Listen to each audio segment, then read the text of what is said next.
ये कॉन्फिडेंस किसी बाजार में नहीं मिलता। लोग कहते हैं ना कि कॉन्फिडेंस रखिए, दृढ़ इच्छा शक्ति रखिए, आत्मविश्वास रखिए, खुश रहिए। ये बाजार में नहीं मिलते।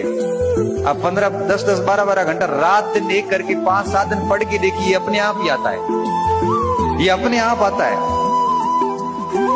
5 दिन पढ़ के देखिए, जैसा मैं कह रहा हूं आपको, जिस सुबह से शाम तक जब आंखें थक जाती है कि भाई अब सोना ही पड़ेगा, 5 दिन ऐसी पढ़ाई भी कोई दबा कर लेता है, तो ये कॉन्फिडेंस आ जाता है। और कॉन्फिडेंस के साथ में ही खुश रहना, चेहरे पे स्माइल आ जाती है, 1000 प्रश्नों के जवाब मिल जाते हैं। तनाव नाम की कोई चीज नहीं रहती, सब चीजें और फिर इच्छा शक्तियां अपने आप दृढ़ हो जाती है। सारे सफलता के जो आदर्शवादी तत्व है जो आप अक्सर सुनते और पढ़ते हो, यही दृढ़ इच्छा शक्ति